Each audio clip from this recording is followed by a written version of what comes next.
আজকের এক নম্বর কারণ হচ্ছে দুনিয়ার মোহ মৃত্যুর ভয়। দুনিয়ার প্রতি যে আকাঙ্ক্ষা ভালোবাসা, এটা তো আমাদের মধ্যে আছে। হ্যাঁ আছে, কারো আছে 20% আছে, আবার কারোর মধ্যে 100% আছে। আল্লাহুম্মা তাকাতুর হাত্তা যুরতুমুল মাকাবির। আল্লাহ পাক বলেন তোমরা একজন আরেকজন প্রতিযোগিতা করো, বেশি পাওয়ার প্রতিযোগিতা করো, আমার জন্য এটা হয় ওটা হয়। এমনকি হাত্তা যুরতুমুল মাকাবির, কবর পর্যন্ত যাওয়া যতক্ষণ যায় না ততক্ষণ পর্যন্ত চেষ্টা করো। আছে না আমাদের মধ্যে এরকম মানুষ? সম্মানিত ভাইরা, আমরা দুনিয়ার মোহে পড়ে গেছি। দুনিয়া আমাদেরকে এমন ভাবে আঁকড়ে ধরছে, যদি আমরা ছাড়তে চাই দুনিয়া আমাদেরকে ছাড়ে না। দুনিয়া এমন ভাবে আমাদেরকে আঁকড়ে ধরছে ভাইরা, তখন দুনিয়া রসুকুল্লি খতিয়া। আজকে দুনিয়ার মোহ, দুনিয়ার ভালোবাসা আমাদের কি এমন ভাবে পেয়ে বসেছে যে একটা যে অন্যায় সেটা অন্যায় আর মনে হয় না, একটা অন্যায়কে অন্যায় আর আমাদের মনে হয় না। আল্লাহ পাক কোরআনে কারীমের ভিতরে সূরা তাওবার 38 নম্বর আয়াতে আল্লাহ পাক বলেন, ইয়া আইয়ুহাল্লাযীনা আমানু, হে ঈমানদারগণ, মা লাকুম ইযা কিলা লাকুম, তোমাদের কি হবে যখন তোমাদেরকে বলা হয় ইনফিরু ফি সাবিলিল্লাহ, তোমরা আল্লাহর রাস্তায় বেরিয়ে পড়ো, আল্লাহর রাস্তায় বেরিয়ে পড়ো। কেন? যে আল্লাহ কাফের মুশরিকরা যে তোমাদের উপর আক্রমণ করতেছে, দ্বীনকে ধূলিসাৎ করে দিতে যাচ্ছে, এই দ্বীনকে, আল্লাহর দ্বীনকে বুলন্দ করার জন্য আল্লাহর জমিনে তোমরা বেরিয়ে পড়ো। সুবহানাল্লাহ।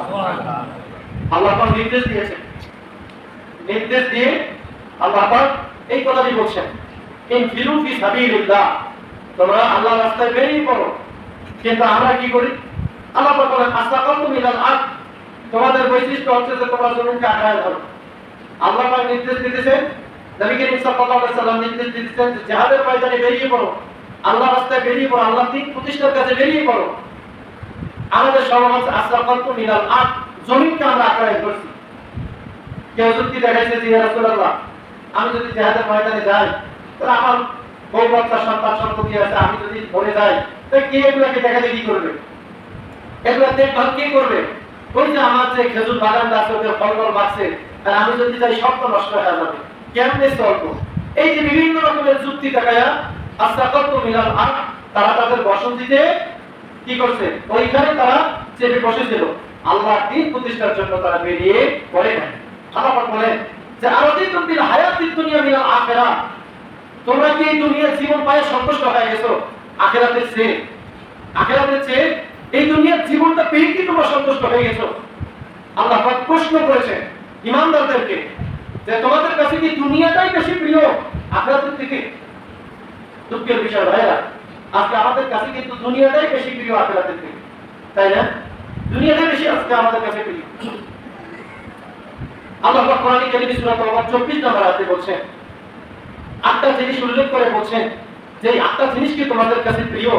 আহাব্বা ইলাইকুম মিনাল্লাহি ওয়া রাসূলিহি ওয়া জিহাদিন ফি সাবিলিহি, আল্লাহ থেকে, রাসূলের থেকে এবং আল্লাহর রাস্তায় জিহাদ করার থেকে তোমাদের কাছে কি তোমাদের মা বাবা, তোমাদের সন্তান সন্ততি, তোমাদের স্ত্রী, তোমাদের পাড়া প্রতিবেশী, তোমাদের আত্মীয় স্বজন, তোমাদের ধন সম্পদ, তোমাদের ব্যবসা বাণিজ্য, এইগুলাই কি তোমাদের কাছে প্রিয়? আল্লাহ থেকে, রাসূলের থেকে, জিহাদের থেকে যদি এইগুলো জিনিস তোমাদের কাছে প্রিয় হয়, ফাতারাব্বাসু হাত্তা ইয়াতি আল্লাহু বিআমরিহি, তাহলে তোমরা অপেক্ষা করো আল্লাহর আদেশে। আল্লাহ পাক কি আদেশ দিবেন? হয়তো আল্লাহ পাক তোমাদের শাস্তির আদেশ দিবেন। সুতরাং ভাইরা, আজকে আল্লাহ পাকের এই যে কথা যে আমাদের সন্তান সন্ততি, আমাদের টাকা পয়সা, অর্থ করি, পাড়া প্রতিবেশী, এইগুলো আমাদের কাছে বেশি প্রিয় হয়েছে, দুনিয়ায় আমাদের কাছে বেশি প্রিয় হয়েছে, আল্লাহর দ্বীন প্রতিষ্ঠাটা আমাদের কাছে প্রিয় না। দেখি ভুল বললাম ভাইরা? আখিরাত আমাদের কাছে প্রিয় না, দুনিয়া আমাদের কাছে প্রিয়। আমরা দুনিয়াটাকে বেশি আঁকড়ে ধরছি। আল্লাহ পাক বলেন আরাদিতুম বিল হায়াতিদ দুনিয়া মিনাল আখিরাহ, তোমাদের কাছে কি আখিরাতের থেকে দুনিয়ার জীবনটাই বেশি প্রিয়? ফামা মাতাউল হায়াতিদ দুনিয়া ফিল আখিরাতি ইল্লা কলিল, আল্লাহ পাক বলেন তুমি জেনে রাখো, শুনে রাখো, দুনিয়ার জীবন আখিরাতের তুলনায় একবারেই নগণ্য। একবারেই কি? নগণ্য। আল্লাহ পাক কলিল কথাটা বলছেন, কলিল বলছেন আল্লাহ পাক, এতই নগণ্য, এই নগণ্য ধরার মধ্যে পারে না। কিন্তু ভাইরা, সেই নগণ্য জিনিস নিয়ে আমরা পড়ে আছি, বিশাল জিনিসকে আমরা ছেড়ে দিয়েছি, তাই না? আজকে দুনিয়ার জন্য আমরা পাগল হয়ে গেছি ভাইরা। আল্লাহ পাক বলেন যদি দুনিয়ার মোহ তোমাদের ভিতরে থাকে তাহলে বিপদ কি? বিপদের কথা আল্লাহ পাক বলছেন, ইল্লা তানফিরু ইউআযিবুকুম আযাবান আলীমা, যদি তোমরা মুখ ফিরিয়ে নাও, আল্লাহর দ্বীন থেকে মুখ ফিরিয়ে নাও, আল্লাহ জমিনে দিন প্রতিষ্ঠা করা থেকে মুখ ফিরিয়ে নাও। আল্লাহ পাক বলেন তালি ইউআযিবুকুম আযাবান আলীমা, আমি আল্লাহ তোমাদেরকে কঠিন শাস্তি দান করব। নাউযুবিল্লাহ বলবেন না? নাউযুবিল্লাহ। চিন্তা করেন আল্লাহ পাক কি বলছেন, ইল্লা তানফিরু, যদি তোমরা মুখ ফিরায় নাও, জিহাদ থেকে পিছপা হয়ে থাকো, পিছনে থাকো, জিহাদে না যাও, তাহলে আমি আল্লাহ পাক তোমাদেরকে শাস্তি দেব। এমন শাস্তি দেব, যন্ত্রণাদায়ক শাস্তি দেব। এরপরে ওয়াস্তাবদিল কওমান গায়রাকুম, তোমাদের জায়গায় এমন একটা জাতি আমি নিয়ে আসবো, ওয়ালা ইয়াদুররুহু শাইয়া, সেই জাতির তোমরা কোনো ক্ষতি করতে পারবে না, তাদের কোনো ক্ষতি করতে পারবে না, তাদের চুলও তোমরা ক্ষতি করতে পারবে না, চুল বাঁকা করতে পারবে না। তোমাদের পরিবর্তে এমন একটা জাতিকে আমি আল্লাহ পাক নিয়ে আসবো। সম্মানিত ভাইরা, এখানে চিন্তা করেন আল্লাহ পাক জিহাদ না করার, আল্লাহর পথে জিহাদ না করার যে শাস্তির কথা আল্লাহ পাক উল্লেখ করতেছেন। দুনিয়া আল্লাহ পাক শাস্তি দিবেন যন্ত্রণাদায়ক, পরকালেও শাস্তি দিবেন, এবং দুনিয়া আরেকটা শাস্তি দিবেন, সেটা হচ্ছে আমাদের পরিবর্তে আল্লাহ পাক আরেকটা জাতি নিয়ে আসবেন। আমাদের পরিবর্তে আরেকটা জাতি কি নিয়ে আসবেন? আল্লাহ পাক এই পৃথিবী থেকে নিয়ে আসেন না? হ্যাঁ, আমাদের পরিবর্তে অন্য জাতিকে আল্লাহ পাক ক্ষমতা দিয়েছেন। আমাদের পরিবর্তে আল্লাহ পাক ইহুদি খ্রিস্টানদেরকে ক্ষমতা দিয়েছেন। আর আল্লাহ পাক আমাদের পরিবর্তে আজকে মুশরিকদেরকে ক্ষমতা দিয়েছেন। আমরা তাদের চুল পরিমাণও ক্ষতি করতে পারি না, পারি না, পারি না, তাদের আমরা চুলও মারিতে পারি না। আল্লাহ পাক বলেন ওয়া তাদুররুহু শাইয়া, তোমরা তাদের চুল পরিমাণ ক্ষতি করতে পারবে না। সম্মানিত ভাইরা, কেন? এই যে জিহাদ ছেড়ে দিয়েছি, আল্লাহর দ্বীন ছেড়ে দিয়েছি, আল্লাহর বিধান ছেড়ে দিয়েছি, যার কারণে আল্লাহ পাক এই দুনিয়াতে আমাদেরকে শাস্তিগুলো দিচ্ছে, আমাদের উপরে কাফের মুশরিকদেরকে কর্তৃত্ব করাচ্ছেন, অথচ তাদের আমরা চুল পরিমাণও ক্ষতি করতে পারতেছি। সম্মানিত ভাইরা, কথাগুলা তিতা হলো সত্য, সত্য তো তিতা, সত্যের মধ্যে আপনি মানে মিশ্রতা পাবেন না, সত্যিটা তিতা, সবাই গায়ে লাগবে। সম্মানিত ভাইরা, আল্লাহ পাক বলছে যে দুনিয়ার জীবনটাকে তোমরা বেশি প্রাধান্য দিচ্ছ, দুনিয়ার জীবনই তোমাদের কাছে বেশি প্রিয়। আল্লাহ পাক বলেন কুল্লু নাফসিন যায়িকাতুল মাউত, প্রত্যেকটা প্রাণীকে মৃত্যুর স্বাদ গ্রহণ করতে হবে। ওয়া ইন্নামা তুওয়াফাউনা উজুরাকুম ইয়াওমাল কিয়ামাহ, আমি আল্লাহ পাক কিয়ামতের ময়দানে তাদের পরিশ্রম অনুযায়ী পুরস্কার দান করব। ফামান যুহজিয়া আনিন নার ওয়া উদখিলাল জান্নাতা ফাকাদ ফাতা, আল্লাহ পাক বলেন যে ব্যক্তি নিজেকে জাহান্নাম থেকে মুক্ত করে জান্নাতের অধিকারী করতে পারে, সেই লোকটাই মূলত সফলকাম। বলি সুবহানাল্লাহ। সম্মানিত ভাইরা, আমরা যদি জাহান্নাম থেকে নিজেকে বাঁচাইতে পারি, জাহান্নাম থেকে যদি নিজেকে বাঁচাইতে পারি আর জান্নাতের উপযুক্ত করতে পারি, তাহলে এই দুনিয়ার জীবনে আমার আপনার মতো সফল আর একজনও নাই, একটা মানুষও নাই। আল্লাহ পাক যদি আমাকে আপনাকে জাহান্নাম থেকে বাঁচার তৌফিক দেয় আর জান্নাতের উপযোগী করে এই দুনিয়ার জীবনে মৃত্যু দিয়া ঈমানি হালতে যদি আমাদেরকে এই অবস্থা দান করে, আমাদের মতো সফল আর কেউ নাই। সুবহানাল্লাহ বলতে আজকে দুঃখ লাগে মুসলমানের সন্তান কি বলবো, মেসির সাথে নাকি জাহান্নামেও থাকতে রাজি আছে। নাউযুবিল্লাহ বলবেন না? মেসির সাথে জাহান্নামে থাকতে রাজি আছে। এমন তো মুসলমানের সন্তান বলে যে মেসি যদি আমরা 10 নম্বর বউ বানায়, তাহলে আমি 10 নম্বর বউ হতে রাজি আছি। নাউযুবিল্লাহ, নাউযুবিল্লাহ। 10 নম্বর বউ হওয়া যায় আছে? ইসলামে কয়টা পর্যন্ত? 4টা। তাও আবার খ্রিস্টানের বউ হওয়া যাবে না। সকলে বলে চিন্তা করেন মুসলমান আজকে কোথায় চলে গেছে। আবার কেউ কেউ বলে যে বেশি যদি আমরা 1 ঘন্টার জন্য বউ বানানি, বউ হতে রাজি আছি। নাউযুবিল্লাহ, নাউযুবিল্লাহ। মুসলমানের সন্তান এই কথা বলে, মুসলমানের সন্তান বলে মেসি নাকি ওর আব্বা। নাউযুবিল্লাহ বলবেন না? মেসি ওর আব্বা। সাংবাদিক প্রশ্ন করতেছে আপনার জন্মদাতা বাবার থেকেও কি আপনি মেসিকে ভালোবাসেন? বলে হ্যাঁ, মেসি আব্বা, মেসি আব্বা। তো আল্লাহ পাক বলেন কেন আমি আল্লাহ পাক তোমাদেরকে শাস্তি দেব না? কেন শাস্তি দেব না? ওয়াস্তাবদিল কওমান গায়রাকুম, তোমাদের পরিবর্তে আমি আল্লাহ পাক ইহুদি খ্রিস্টানদেরকে ক্ষমতা দিয়া এই দুনিয়ায় তোমাদেরকে পিটাবো। ঠিক, আল্লাহ পাক বাস্তব দেখাচ্ছেন ভাইরা। আজকে মেসির ভক্ত এখন হয়ে গেছে, মেসির সাথে নাকি জাহান্নামে যাইতে রাজি আছে। নাউযুবিল্লাহ। কি কথা বলবো মুসলমান, ওই জানে না যে জাহান্নাম কি জিনিস, জাহান্নাম কি জিনিস সে জানে না। কুল্লামা নাদিদাত জুলুদুহুম বাদদালনাহুম জুলুদান গায়রাহা লিয়াযুকুল আযাব, আল্লাহ পাক বলে জাহান্নাম তো সেই জায়গা যে জায়গায় আমি আল্লাহ জাহান্নামীদের শরীরে আগুন লাগাই দেব, চামড়া পুড়ে যাবে, আবার নতুন চামড়া লাগাই দেব, চামড়া পুড়ে যাবে, আবার নতুন চামড়া লাগাই দেব, এইভাবে আমি আল্লাহ পাক জাহান্নামীদেরকে শাস্তি দেব। নাউযুবিল্লাহ, নাউযুবিল্লাহ। ইয়াওমা তুকাল্লাবু উজুহুহুম ফিন-নার, আল্লাহ পাক বলেন জাহান্নামের পরে নাফরমানদের চেহারাকে আমি জাহান্নামের আগুনে উলটপালট করব, জাহান্নামের আগুনে তাদেরকে পুরব। ইয়া লাইতানা ইয়াকুলুনা ইয়া লাইতানা তাআনা আল্লাহ তাআনা রাসূলা, জাহান্নামীরা বলবে হায় আফসোস, হায় আফসোস, কি ভুল করেছি, দুনিয়া আল্লাহর অনুসরণ করি নাই, রাসূলের আনুগত্য করি নাই, যার কারণে আজকে আমাকে জাহান্নামী হতে হয়েছে, জাহান্নামের আগুনে মুক্তি হয়েছে, জাহান্নামীরা সেদিন আফসোস করবে, আর মুসলমানের সন্তান জাহান্নামে মেসির সাথে থাকতে চায়। আহা, কত নিচে নেমে গেছি ভাইরা, কত নিচে নামছি আমরা, এত নিচে নামছি, কুকুর শ্রীকারও নামে নাই, শুকর কুত্তাও নামে নাই। আজকে মুসলমানরা যত নিচে নামছে এই বিশ্বকাপ ফুটবলকে কেন্দ্র করে, এত নিচে শুকুরও নামে নাই। ও শুকুরের চেয়েও নিকৃষ্ট, ও কুকুরের চেয়েও নিকৃষ্ট হয়ে গেছে। অবাক হয়ে যায়, আজকে দুঃখ লাগে মুসলমানের সন্তানের এই বৈশিষ্ট্য। নাউজুবিল্লাহ বলবেন না? সম্মানিত ভাইরা, আজকে জীবন দেয়, ফুটবল খেলার জন্য জীবন দেয়। ব্রাজিল হেরে গেছে, জিনাই ভাই দেখলাম এক ছেলে কি করছে, আত্মহত্যা করছে। মুসলমান কোথায় গেছি ভাইরা, কোথায় গেছি আমরা? সম্মানিত ভাইরা, আলোচনার সামনে আসবে ইনশাআল্লাহ। তো সম্মানিত ভাইরা দেখেন, আজকে আমরা নিজেদেরকে জাহান্নামের দিকে নিয়ে যাচ্ছি। দুনিয়ার মোহ আজকে আমাদের পরিচয় কেটে বসে গেছে। দুনিয়া ছাড়া কিছুই বুঝতেছি না। আল্লাহ যে একটা পরকাল লাগছে, আল্লাহ পাকের যে বিধান আছে, সেই বিধান মানে মানার কোনো তাওয়াক্কুল করতেছে। আল্লাহ পাক বলেন, আমি আপনার বিধান থেকে বিমুখ হয়ে গেলে, জিহাদ থেকে বিমুখ হয়ে গেলে, ওয়াস্তাবদিল কওমান, তোমাদের পরিবর্তে আমি আল্লাহ অন্য জাতি নিয়ে আসবো, ওই জাতি দিয়ে তোমাদেরকে পিটাবো। নাউজুবিল্লাহ বলবেন না? সম্মানিত ভাইরা, এরপর দেখেন দুনিয়ার মোহ, দ্বিতীয়টা হচ্ছে কি মৃত্যুর ভয়। মৃত্যুর ভয় আজকে আমাদের পরিচয় পেয়ে বসেছে। আজকে আমরা মৃত্যুকে যতটা ভয় করি, অথচ মুসলমানরা মৃত্যুকে ভয় করে না, মুসলমানরা মৃত্যুকে স্মরণ করে।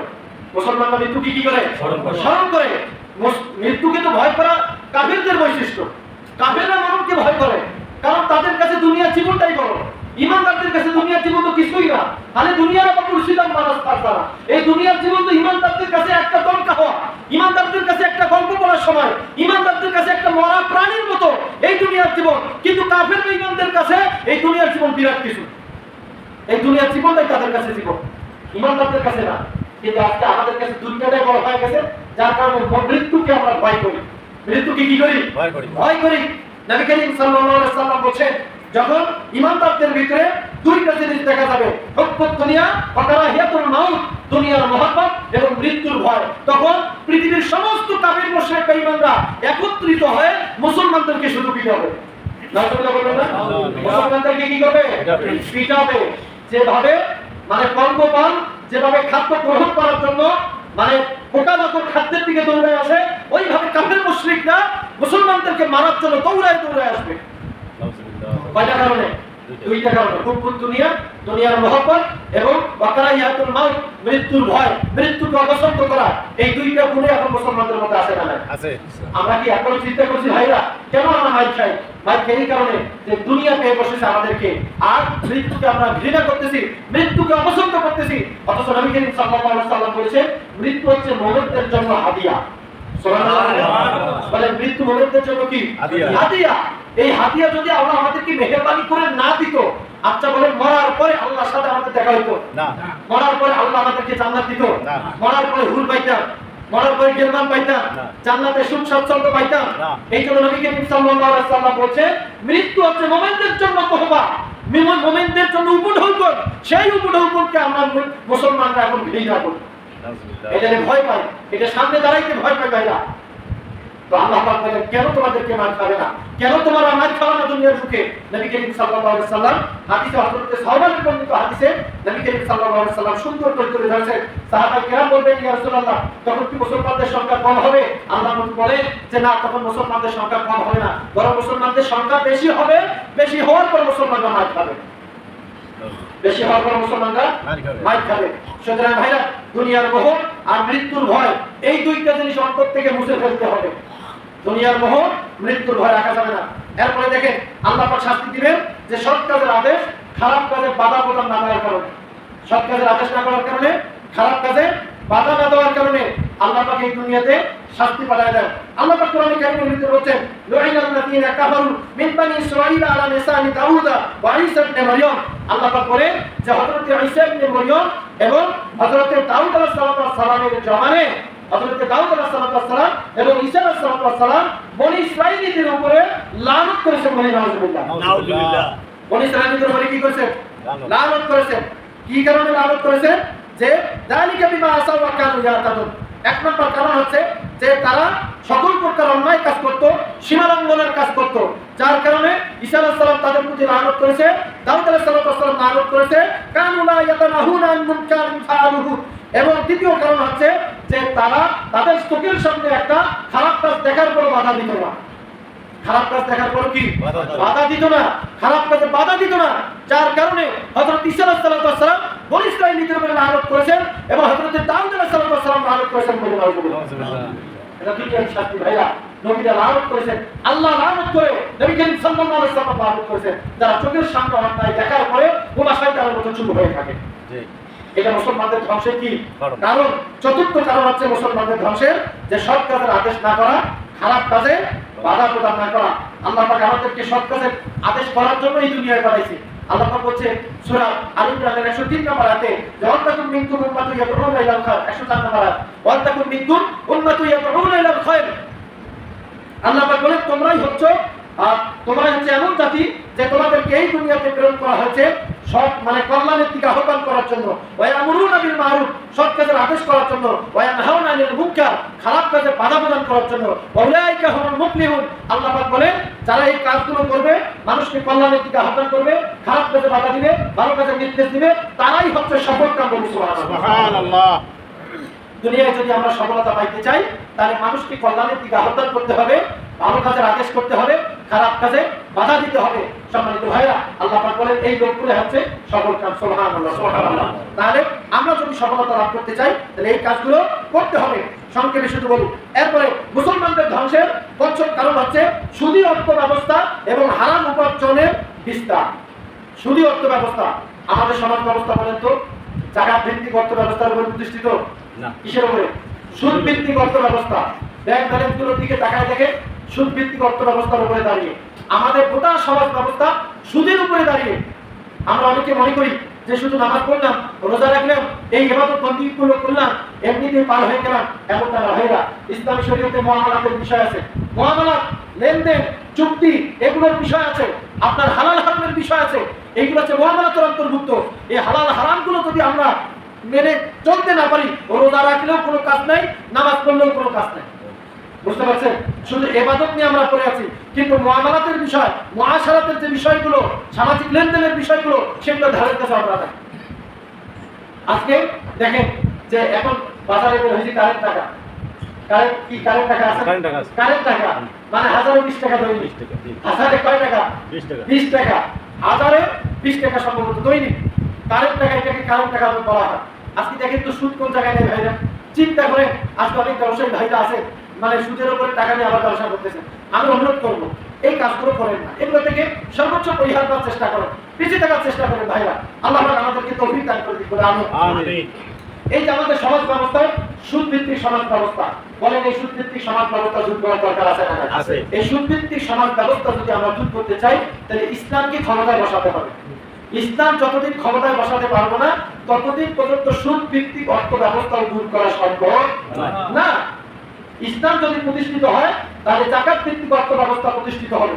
যাকাত ভিত্তিক সমাজে আপনার গরিব থাকবে না, সমাজে ভিক্ষুক থাকবে না, ভিখারি থাকবে না, ধনীদের কাছ থেকে যাকাত দেওয়া হবে, গরিবদেরকে দেওয়া হবে। এটাই হচ্ছে আল্লাহর বিধান। এটাই কি আল্লাহর বিধান ভাইরা? আল্লাহ পাক বলেন দেখেন কোরআনে কারীমের ভিতরে, ইয়া আইয়ুহাল্লাযীনা আমানু তাকুল্লাহ ওয়া যারু মা বাকিয়া মিনার রিবা ইন কুনতুম মুমিনিন। এই বান্দাগণ তোমরা আল্লাহকে ভয় করো, সুদের যে বাকি অংশ আছে এই সুদের বাকি অংশগুলো তোমরা ছেড়ে দাও। এতদিন যা করছো ভুলে পড়ে সুদ খাইছো, সব কিছু ছেড়ে দাও। ছেড়ে দিয়ে তওবা করে ফিরে আসো, আশা করো যে আল্লাহ পাক তওবা কবুল করবে। সুবহানাল্লাহ। সম্মানিত ভাইরা দেখেন আল্লাহ পাক কত বড় কথা বলছেন, যদি সুদের লেনদেন ছেড়ে না দাও, ইন কুনতুম মুমিনিন, যদি তোমরা মুমিন হয়ে থাকো তাহলে সুদের লেনদেনটা ছেড়ে দাও। যা ভুল করেছো আর এই ভুল করো না। আল্লাহর কাছে খাঁটি দিলে তওবা করো, আল্লাহর কাছে কান্না করো, বলো আল্লাহ ভুল করেছি, আর ভুল করবো না, আল্লাহ আর সুদের পথে পা বাড়াবো না। আল্লাহ পাক বলেন যদি তোমরা ঈমানদার হয়ে থাকো এই কাজ করো, আর খাঁটি দিলে তওবা করলে আমি আল্লাহ কবুল করব। সুবহানাল্লাহ।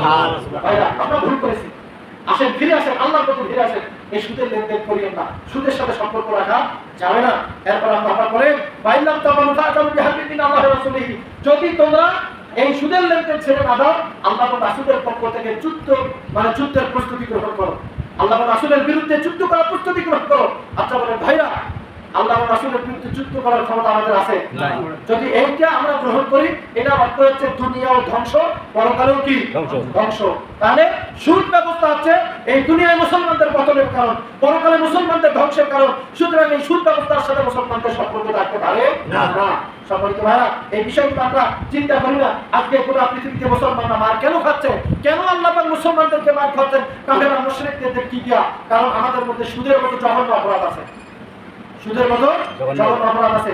এরপর দেখেন ভাইরা, এগুলো বিষয়ে আমি আলোচনা করেছি আপনাদের সামনে, শুধু সংক্ষেপে বলি কারণগুলো। এরপর দেখেন মুসলমানদের ধ্বংসের 6 নম্বর কারণ হচ্ছে যে বিজাতীয় সংস্কৃতির অনুসরণ করা। বিজাতীয় সংস্কৃতির অনুসরণ আমরা করতেছি না? দেখেন ফুটবল খেলা বিজাতীয় সংস্কৃতি, এটা মুসলমানের সংস্কৃতি হতে পারে না। আজকে বিজাতীয় সংস্কৃতি এমন ভাবে আমরা আঁকড়ায় ধরছি, ওই যে আগে বললাম প্লেয়ারের জন্য পর্যন্ত জীবন দিচ্ছে, খেলার জন্য মুসলমানের সন্তান জীবন দিচ্ছে। আল্লাহ দিনের জন্য জীবন দেওয়ার কথা বললে বলে হ্যাঁ জঙ্গি। আল্লাহ দিনের জন্য জীবন দেওয়ার কথা বললে কি বলে? জঙ্গি। বলে জান্নাতের টিকিট বিক্রি করতেছে, অথচ খেলাধুলার জন্য জীবন দিচ্ছে। এ পর্যন্ত বাংলাদেশে 12 থেকে 13 জন মারা গেছে এই খেলার কারণে। ভাইরা দুঃখ লাগে, মুসলমান আজকে আমরা কোথায় পড়ে গেছি।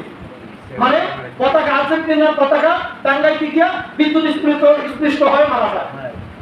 দেখেন মানে আর্জেন্টিনার পতাকা টাঙ্গাইতে গিয়া, মানে তাও আবার কোথায় গেছে? কারেন্টের মানে বিদ্যুতের খাম্পায় গিয়ে মানে লাগাইতে হবে, বিদ্যুৎ স্পৃষ্ট হয়ে জায়গায় কি শেষ, বেশি দূর যাওয়া লাগবে না। আজকে আর্জেন্টিনার ব্রাজিলে 2 দল মিলে কাইজা করে আমাদের এই যে এই জায়গায় এক ছেলে মারা গেছে না, এটা কুমিল্লা ছেলেটা ছেলে। চিন্তা করেন ভাইরা, মুসলমানের সন্তান ব্রাজিলকে সাপোর্ট করে।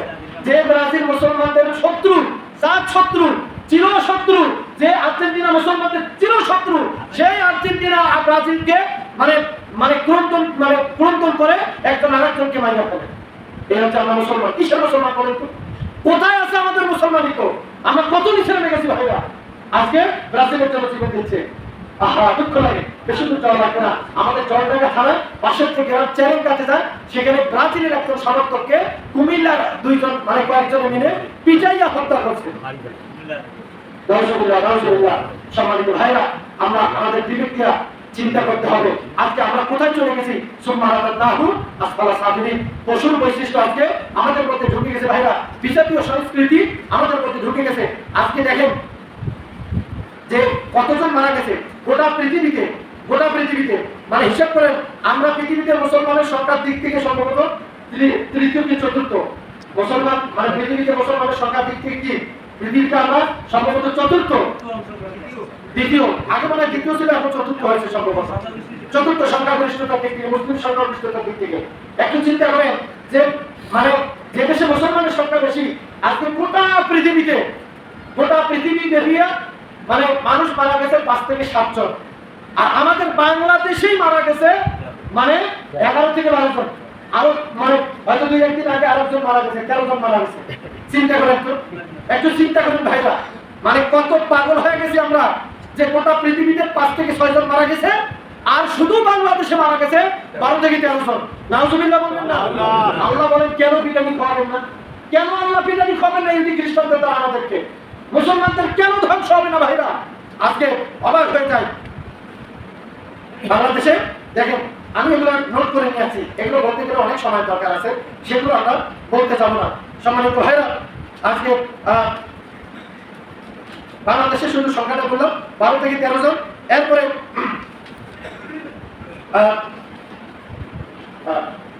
আরো পৃথিবীতে বিভিন্ন রাষ্ট্রে, মেক্সিকোতে দেখেন 5 জন মারা গেছে মেক্সিকোতে। এরপরে স্টেডিয়ামে ঝগড়াকে কেন্দ্র করে মাত্র 3 জন মারা গেছে। গোটা পৃথিবীতে মারা গেছে মাত্র 8 জন। বলেন কতজন মারা গেছে?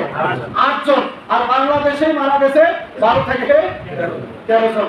মোটে পৃথিবীতে মারা গেছে 20 থেকে 21 জন। সম্মানিত ভাইরা, একটু চিন্তা করেন যে আমরা যে নিজেদেরকে মুসলমান দাবি করি, ইমানদার দাবি করি, আমাদের ইমানদার কোথায় চলে গেছে? আছে ইমান? আছে? বলেন ইমান আছে আমাদের? ইমান নাই। আপনি যতই দাবি করেন আমি তো নামাজ পড়ি, আমি তো রোজা রাখি, বিশ্বাস করেন আপনি যেভাবে আর্জেন্টিনা আর ব্রাজিলের সাপোর্ট দিচ্ছে, আল্লাহর রাস্তায় আপনার ইমান নাই, ইমান চলে গেছে। আল্লাহর পয়গম্বর বলেন মান তাশাব্বাহা বিকওমিন ফাহুয়া মিনহুম। এই দুনিয়া আপনি ব্রাজিল আর্জেন্টিনাকে আপনার অনুসরণীয় অনুকরণীয় করে আপনি মেনে নিলেন, আল্লাহ নবী বলেন আর্জেন্টিনার ব্রাজিলের সাথে কিয়ামতে হাসর নাসর হবে। নাউজুবিল্লাহ। কার কথা? আল্লাহ রাসূলের কথা। আল্লাহ রাসূলের কথা। টনটনে সহিহ হাদিস আপনাদেরকে বলতেছি। আল্লাহ নবী বলেন এই দুনিয়ায় মেসির জন্য জীবনটা, মেসির জন্য নাকি জাহান্নাম যাইতে রাজি। নাউজুবিল্লাহ, নাউজুবিল্লাহ। আল্লাহ রাসূলের কথা কি মিথ্যা ভাইরা? বলে দেখেন এই দুনিয়া স্বীকার করতেছে যে মেসির সাথে জাহান্নামে যাইতেও রাজি। রাজি। তবে মেসির স্থান জাহান্নাম, আপনি প্রস্তুত থাকেন আপনার স্থানও জাহান্নাম। কথাই ক্লিয়ার কাট, কোনো ভেজাল নাই। আপনি যতই নামাজ পড়েন, যতই রোজা রাখেন, আর যতই ইসলামী আন্দোলন করেন, মেসির ভক্ত আপনি, ব্রাজিলের ভক্ত, তাদের সাথে আপনার হাসর নাসর হবে। আমি অনেক ভাইকে দেখি যে জামাত ইসলামী করে, ইসলামী আন্দোলন করে, আবার মেসির ভক্ত, ব্রাজিলের ভক্ত, আর্জেন্টিনার ভক্ত। কিসের আপনি তাদের ভক্ত? কিসের আপনার ইসলামী আন্দোলন? কিসের আপনার জামাত ইসলামী? আপনার তো সব আপনি ধ্বংস করে দিয়েছেন, কারণ আপনি ইহুদি খ্রিস্টানদেরকে বন্ধু হিসেবে গ্রহণ করছেন। আজকে এখন পাগল হয়ে গেছে যে নিজের বাক্য পর্যন্ত অস্বীকার করতেছে, মেসিকে আত্মা বলে ডাকতেছে, প্রশ্ন করতেছে আপনার জন্মদাতা পিতা কি? জন্মদাতা পিতা তার পিতা না, তার আসল পিতা নাকি মেসি? আল্লাহ নবী বলেন যে ব্যক্তি এই দুনিয়ার জীবনে নিজের বাবাকে অস্বীকার করবে, অন্যকে বাবা বলবে, সে কাফের হয়ে যাবে। সে কি হবে? কাফের, কুফরি করলো সে। নিজের জন্মদাতা পিতাকে যে ব্যক্তি অস্বীকার করে, সে তো অবৈধ সন্তান। অবৈধ সন্তান ভাইরা। সুতরাং আমাদেরকে মনে রাখতে হবে এই বিষয়গুলো, যে আল্লাহ পাক কেন আমাদেরকে ধ্বংস করতেছে এই দুনিয়ার জীবনে, আল্লাহ পাক কেন আমাদেরকে এত লাঞ্ছনা দিচ্ছেন ভাইরা। তার কারণ এগুলো হচ্ছে ইহুদি খ্রিস্টানদের তরিকা আমরা জীবনে বাস্তবায়ন করতেছি, ইহুদি খ্রিস্টানদেরকে তাদের সংস্কৃতি গ্রহণ করেছি। আজকে ইসলামী সংস্কৃতি আমাদের পছন্দ না ভাইরা। এটা হচ্ছে কি আরেকটি কারণ। আল্লাহ পাক কোরআনে কারীমের ভিতরে বলেন ওয়ালান তারতানকাল ইয়াহুদা ওয়ালান নাসারা হাত্তা তাত্তাবিয়া মিল্লাতাহুম। আল্লাহ পাক কোরআনে কারীমে বলেন সূরা বাকরা 120 নম্বর আয়াতে যে ইহুদি আর খ্রিস্টানরা কখনোই তোমাদের উপরে সন্তুষ্ট হবে না। যারা আরবি গ্রামার সম্পর্কে ধারণা আছে আপনারা বুঝবেন যে আল্লাহ পাক এখানে কি শব্দ ব্যবহার করছেন, মানে নফি, বিলাল, দরফেল, মুস্তাকবিল, মারুফ। আল্লাহ পাক লাম তাকিদ ব্যবহার করেছেন, আরবি গ্রামারে সর্বোচ্চ চূড়ান্ত পর্যায়ে শব্দ ব্যবহার করেছেন। আল্লাহ পাক বুঝাইতে চাইছেন যে ইহুদি খ্রিস্টানরা কখনোই তোমাদের উপরে সন্তুষ্ট হবে না, খুশি হবে না, তোমাদেরকে বন্ধু হিসাবে গ্রহণ করবে না। হাত্তা তাত্তাবিয়া মিল্লাতাহুম, যতক্ষণ না পর্যন্ত তোমরা তাদের সুন্নতের অনুসরণ না করো, তাদের সংস্কৃতির অনুসরণ না করো, তাদের ধর্মের অনুসরণ না করো, ততক্ষণ পর্যন্ত ইহুদি খ্রিস্টানরা তোমাদের উপরে সন্তুষ্ট হবে না।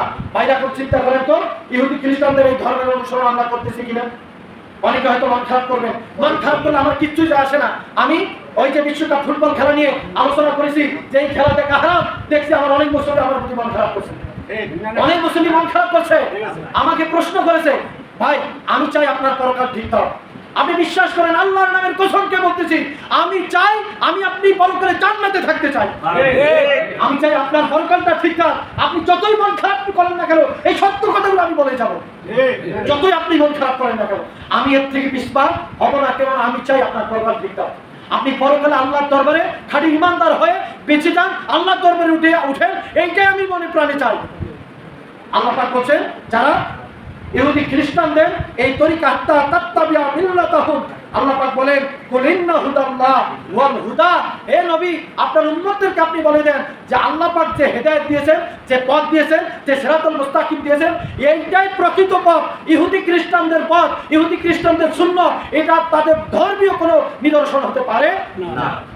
আল্লাহ পাকের কথা হলো আল্লাহ পাক বলেন আমার হেদায়েত, আমার পথই হচ্ছে প্রকৃত পথ, ইহুদি খ্রিস্টানদের পথ প্রকৃত পথ হতে পারে না। আল্লাহ পাক আমাদেরকে সঠিক সবক দান করুন বলে আল্লাহুম্মা আমিন। সম্মানিত ভাইরা, মুসলমানদের ধ্বংসের আরেকটা কারণ হচ্ছে জ্ঞান বিজ্ঞান। আমরা মুসলমানরা পিছিয়ে পড়ছি। কিসে পিছিয়ে পড়ছি? জ্ঞান বিজ্ঞানে দেখেন আল্লাহ পাক কি বলছেন, মাইনুতাল হিকমা ফাকাতুতিয়া খায়রান কাসীরা। যাকে আমি আল্লাহ পাক জ্ঞান বিজ্ঞান দান করেছি তাকে সর্বোত্তম দানে ভূষিত করেছি বলে সুবহানাল্লাহ। সর্বোত্তম দানে ভূষিত করেছি। আজকে মুসলমানরা জ্ঞান বিজ্ঞানের দিক থেকে আমরা পিছিয়ে পড়েছি। আজকে ইহুদি খ্রিস্টানরা পৃথিবীতে জ্ঞান বিজ্ঞানের দিক থেকে এগিয়ে গেছে।